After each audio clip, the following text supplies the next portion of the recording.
मनोज अग्रवाल जी हमारे साथ हैं। कांग्रेस के अब वरिष्ठ नेताओं में गिने जाते हैं काशीपुर में। इनसे हम आज कुछ राजनीतिक चर्चा करेंगे और कुछ सवाल इनसे पूछेंगे। मनोज जी, वर्तमान में हम अगर स्थानीय राजनीति की बात करें तो इस समय काशीपुर में कांग्रेस की स्थिति आप क्या मानते हैं? देखिए, कांग्रेस की स्थिति, अभी हम मेयर का चुनाव लड़ के चुके हैं और काफ़ी अच्छा वोट प्रतिशत हमें मिला है। और साथ में अभी एक हम देख सकते हैं छात्र संघ का चुनाव निपट के चुका है। उसमें हमारे कांग्रेस का प्रत्याशी NSUI का प्रत्याशी विजयी हुआ।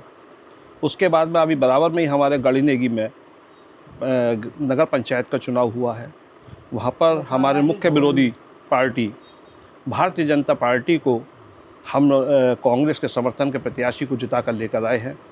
इसलिए हम कह सकते हैं कि कांग्रेस का एक यहाँ पर मजबूत आधार है, धीरे धीरे जो अब बढ़ता जा रहा है। और आने वाले 2027 के चुनावों में इसको हम पूरा आपको सामने दिखाएंगे कि हमारी कांग्रेस पार्टी एक सक्षम, एक मजबूत प्रत्याशी के रूप में यहाँ विधायक बनाएगी और उत्तराखंड में अपनी सरकार लाएगी।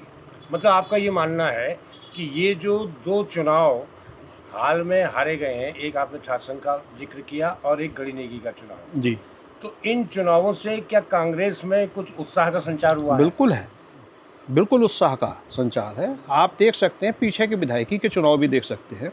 उसके बाद में हमारा जनाधार मेयर के चुनाव में बढ़ा और उसके बाद में धीरे धीरे बढ़ता हुआ हमने छात्र संघ में अपनी सीट निकाली।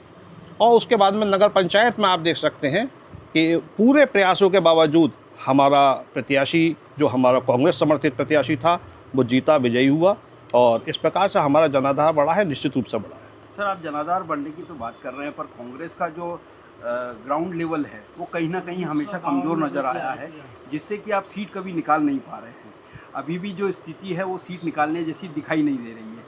कांग्रेस के जो प्रत्याशी है, कहीं ना कहीं आप ये कह लीजिए कि जो मेयर का चुनाव हुआ था, विपक्ष की भूमिका में उन्हें रहना चाहिए था, वो अभी भी विपक्ष की भूमिका में पूर्ण रूप से नहीं आ पा रहे। ये इन सब का इन सब चीज़ों की वजह क्या रही? देखिए, जहाँ तक पीछे मेयर का चुनाव हुआ और उसके बाद में हमारे मेयर प्रत्याशी पूर्ण रूप से अगर नहीं कहीं पर नज़र आ रहे हैं, एक ये बड़ी एक स्वाभाविक प्रक्रिया होती है कि कोई प्रत्याशी अगर थोड़ा सा, अगर किसी उसमें उसको हार मिलती है तो उससे थोड़ा कहीं ना कहीं हतोत्साह भी हो जाता है, जिसके थोड़ा सा आदमी विचलित हो जाता है कुछ समय के लिए। लेकिन अब वो पुनः सक्रिय रूप से अपना पूरा योगदान दे रहे हैं और हर हाल में अब कांग्रेस एक सक्षम रूप से यहाँ पर उभर कर अपनी विधायक बनाएगी और उत्तराखंड में सरकार बनाएगी। वर्तमान में जो 25 साल से लगातार विधायक हैं, उनको कैसे देखते हैं? इन 25 सालों में काशीपुर की क्या स्थिति देखी है, किस तरीके से विकास हुआ है? देखिए, विकास के नाम पर तो यहाँ कुछ भी नहीं हुआ, केवल छलावे के अलावा। आज क्या है, माननीय विधायक हमारे 25 साल के बने हुए हैं और हम ये बात इनसे अगर ये सवाल पूछना चाहते हैं कि क्या हुआ, हमारे दो पुल यहाँ पर बनने थे, ओवरब्रिज बनने थे, एक अभी टूटा हुआ पड़ा है, जो बनाकर उन्होंने हमें दिया वो टूटने के कगार पर है, एक अभी अधूरा है, सड़कें खराब हैं। कोई कार्य उन्होंने ऐसा है जो माननीय विधायक जी अपना ये बता सकते हों जनता के सामने कि ये मैंने किया है, हम तो नहीं समझते कि कोई उन्होंने कार्य किया। अच्छा, हाल ही में भाजपा से कुछ चेहरे तराई में, ऊधम सिंह नगर में कुछ भाजपा से नाराज दिखाई दे रहे हैं।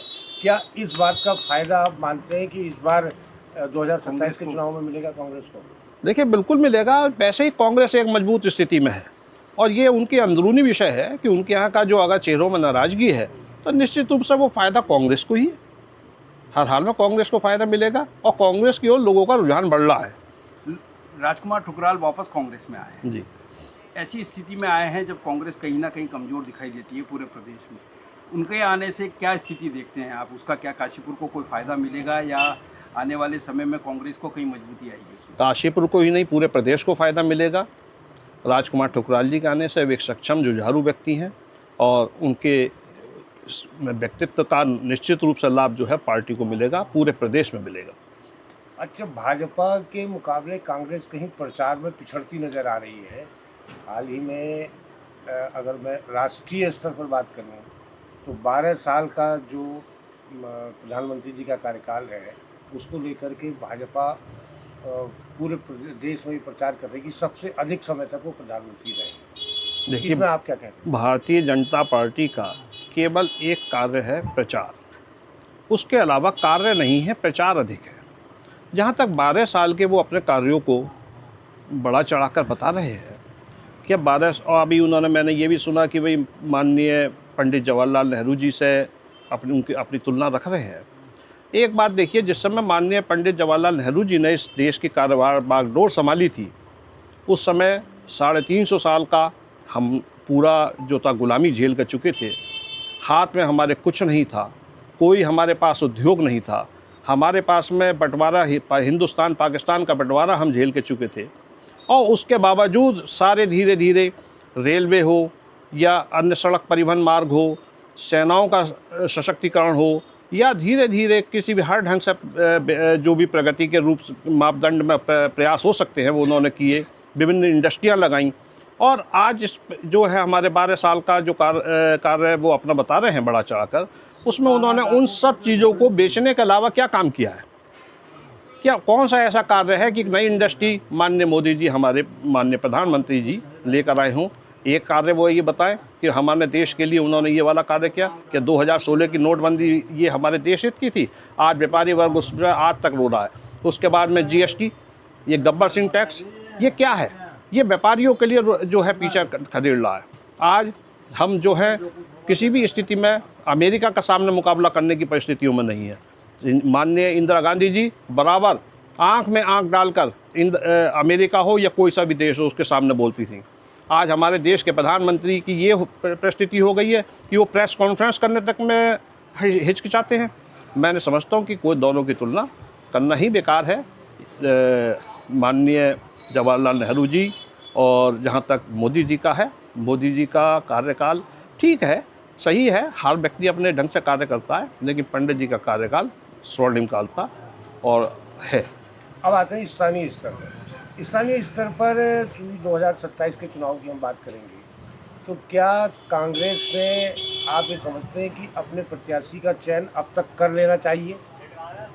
देखिए, ऐसा है, एक बड़ा ये है, बड़ा परिवार होने की वजह से और कार्यकर्ताओं की बड़ी संख्या होने की वजह से हर व्यक्ति की एक इच्छा होती है कि मुझे भी एक कहीं ना कहीं मौका मिले।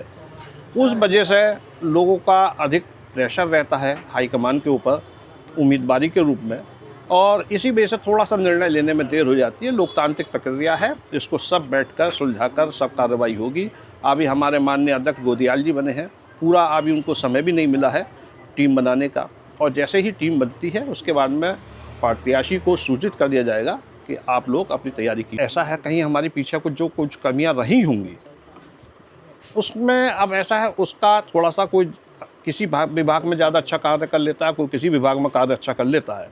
अब पीछे कर महाराज जी के सामने कुछ भी जो भी परिस्थितियाँ रही होंगी उस वजह से वो अपनी कार्यकारिणी का नहीं कर पाए। लेकिन जहाँ तक गोदियाल जी का विषय है, वो एक संगठन के व्यक्ति हैं, जुझारू व्यक्ति हैं, मेहनती व्यक्ति हैं, और सबसे बड़ी बात ये उनके विषय में कहा जा सकता है कि वो व्यक्ति एक ऐसा व्यक्ति है जो पद लोलुप नहीं है।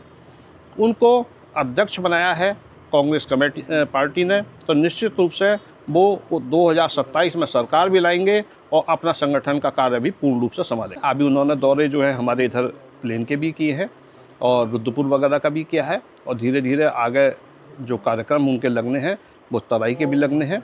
और जहाँ तक बात यह है पहाड़ की है, तो पहाड़ और प्लेन हमें दोनों चाहिए, और उसी चीज़ के संतुलन बनाते हुए माननीय गोदियाल जी लेकर चल रहे हैं, और पूर्ण रूप से वो 2027 में सक्षम सरकार लेकर आएंगे।